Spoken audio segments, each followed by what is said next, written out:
Is remote work actually killing productivity? Over the past few years, remote work has transformed from a temporary solution into a structural shift in how modern organizations operate. What started as an emergency response has now become one of the most debated topics in business strategy. Some executives argue that productivity has declined, collaboration has weakened, and company culture has suffered. Others claim that remote work has increased efficiency, reduced costs, and improved employee satisfaction. So the real question is not whether remote work exists. It clearly does. The real question is whether it is truly harming productivity, or whether that claim reflects something deeper within corporate systems. To answer that properly, we need to separate data from perception. When we look at research over the last few years, the results are not one-sided. We see individual tasks are completed more efficiently in remote environments because employees experience fewer interruptions and spend less time commuting.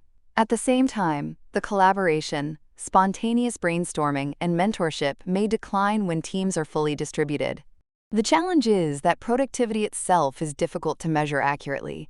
Are we evaluating hours logged online, emails sent, tasks completed, revenue generated, or innovation created?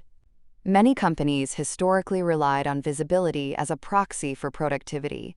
If managers could physically see employees working, they felt reassured that work was happening. Remote work disrupts that psychological comfort because performance becomes less visible, even if output remains steady. This leads to an important distinction between control and results. Traditional office environments were built around supervision and structure. Physical presence reinforced hierarchy, authority, and time-based accountability. When employees work remotely, that physical oversight disappears, and managers must rely more heavily on clearly defined deliverables and measurable outcomes. For organizations that are accustomed to monitoring time rather than output, this transition can feel destabilizing. However, the conversation is not only about management style, it is also about economics. Offices are expensive. Companies invest heavily in real estate, utilities, maintenance, and infrastructure. Many organizations signed long-term leases before remote work became widespread. As a result, there are significant sunk costs tied to physical office spaces. When productivity remains relatively stable in remote settings, leadership must justify why those fixed costs continue to exist. In some cases, return-to-office policies may be influenced as much by financial commitments as by performance concerns. On the other hand, remote work also offers economic advantages. It allows companies to access global talent, reduce geographic salary pressures, and potentially lower overhead expenses.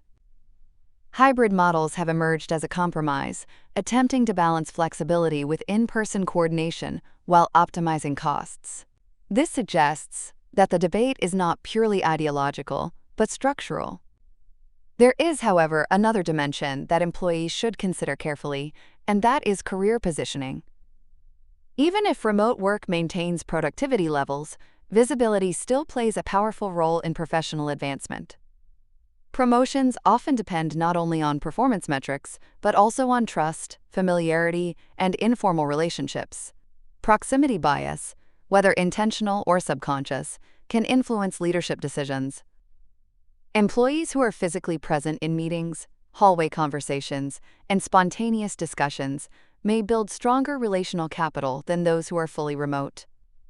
This does not mean remote workers are disadvantaged by default, but it does mean they must be more intentional. Clear documentation of results, proactive communication, and deliberate relationship building become essential strategies in distributed environments. In remote systems, output must be visible, not assumed.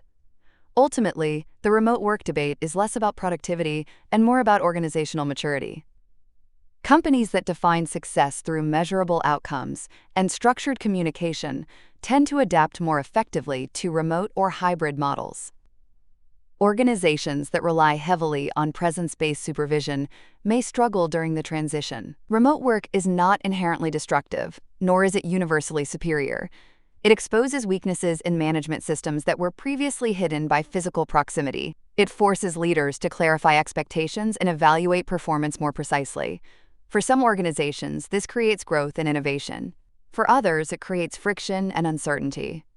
So is remote work actually killing productivity? The evidence does not strongly support that claim. What it does show is that remote work challenges traditional assumptions about control, trust, and accountability. The companies and professionals who succeed in this new environment will be those who focus on measurable value, structured communication, and strategic positioning, rather than relying on physical presence alone. The future of work is not a simple choice between home and office.